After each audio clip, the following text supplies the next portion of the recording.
মানুষের স্বপ্ন থাকেই, এটা সিম্পল একটা বিষয়।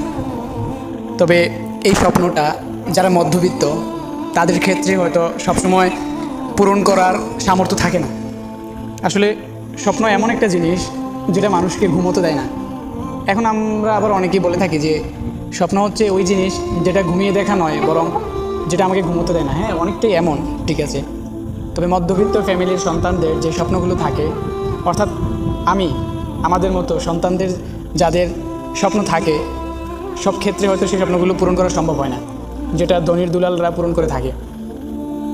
আসলে দুনিয়াবি ক্ষেত্রে কিছু স্বপ্ন থাকে যেগুলো আমরা পূরণ করতে পারি না, তো সেজন্য আমাদের মাঝে মাঝে খারাপ লাগে। আবার অনেকে আল্লাহ তাআলার উপর নারাজ হওয়ার মতো এমন কথাবার্তা বলে ফেলে ভুলবশত। তারপরেও সকলের উচিত যে এমন কথাবার্তা না বলা, যেটা বলার কারণে আল্লাহ তাআলা আমার প্রতি অসন্তুষ্ট হতে পারে। দেখেন, আল্লাহ তাআলা যে নেয়ামতগুলো আমাদেরকে দান করেছেন, হয়তো ধনীর দুলালদেরকে এমন নেয়ামত দান করেন নাই, সেজন্য শুকরিয়া আদায় করা উচিত।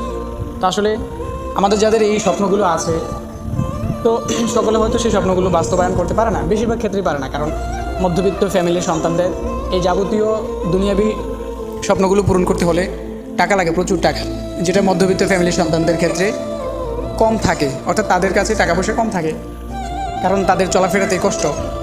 অর্থাৎ আমাদের যে চলাফেরাতেই একটু টানাটানি হয়ে যায় আর কি। তো সেখানে আবার স্বপ্নগুলো পূরণ করা তো একটা অসম্ভব ব্যাপার। তারপরেও আমরা যেন কখনো আল্লাহ তাআলার প্রতি না শুকরি না হই। আমরা সবসময় শুকরিয়া আদায় করবো যে আল্লাহ তাআলা আমাকে যে নিয়ামতগুলো দিয়েছে সেগুলোই আলহামদুলিল্লাহ। তো আমরা বিভিন্ন ক্ষেত্রে স্বপ্নগুলো নিয়ে হতাশায় থাকি, আমরা টেনশনে পড়ে থাকি। আমি যদি ধনী হতে পারতাম, আমার পিতা যদি ধনী হতো, তাহলে তো আমি R15 চালাতে পারতাম, আমি আইফোন ব্যবহার করতে পারতাম। কিন্তু আমার পিতা আর্থিক অবস্থায় অসচ্ছল হওয়ার কারণে আমার সেই স্বপ্নগুলো পূরণ হচ্ছে না। আসলে এটা মনে হতেই পারে, তারপরেও এমনটা কেউ মনে থাকলেও সেটাকে মনের মধ্যে চাপা দিয়ে রাখবেন, কখনো পিতাদের সামনে এটা প্রকাশ করবেন না। কারণ আপনার পিতা যখন এই কথাটা শুনবে, তখন তিনি খুব মনোকষ্ট পাবে। আসলে প্রত্যেকটা পিতামাতাই চায় তাদের সন্তানকে তাদের স্বপ্নগুলো পূরণ করাতে, কিন্তু পারে না, আর্থিক অবস্থার জন্য হোক কিংবা অন্যান্য কারণই হোক। তো মধ্যবিত্ত ফ্যামিলির মানুষদের ক্ষেত্রে যেটা হয় সেটা হচ্ছে আর্থিক অবস্থার কারণেই জাগতিক স্বপ্নগুলো পূরণ করাতে পারে না। তো সেই জন্য আমরা যেন পিতামাতাকে কখনো এমন কথা না বলি যেটা শুনলে তারা মনে অনেক কষ্ট পাবে। আমরা এটা প্রচুর পরিমাণে খেয়াল রাখবো যে আমাদের কোনো কথাবার্তা যেন তাদের মনে এমন আঘাত না লাগে। তা আসলে আমরা হয়তো আমাদের স্বপ্নগুলো পরিপূর্ণভাবে পূরণ করতে পারবো না, তারপরেও আমরা চেষ্টা করবো যে টুকটাক একটু একটু করে যেন আমরা আমাদের স্বপ্নগুলো পূরণ করতে পারি। আবার আমাদের সেই স্বপ্ন পূরণ করতে গিয়ে যেন আল্লাহ তাআলা থেকে আমরা ফারেক হয়ে না যাই, এই দিকটাও লক্ষ্য রাখতে হবে। কারণ আল্লাহ তাআলার থেকে যদি আমরা বিচ্ছিন্ন হয়ে যাই, তাহলে আমাদের এই স্বপ্ন পূরণে কোনো লাভ নাই।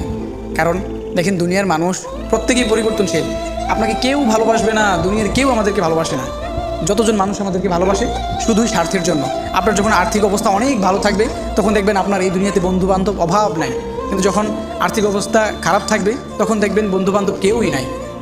তো এই যে মানুষ আমার আপনার অবস্থানকে ভালোবাসে, মানুষ দুনিয়ার সিস্টেমটাই এমন যে মানুষ যার আর্থিক অবস্থা ভালো তাকেই পছন্দ করে, তাকেই লাভ করে, তাকেই সবাই ভালোবাসে। তো আমাদের যাদের আর্থিক অবস্থা তেমন ভালো না, তা আমরা চলাফেরার ক্ষেত্রে এতটা ভেঙে পড়বো না যে মানুষ আমাকে পছন্দ করে না, মানুষ আমার সাথে চলতে চায় না। এটা নিয়ে যেন আমরা কখনো মন ভাঙা না করি।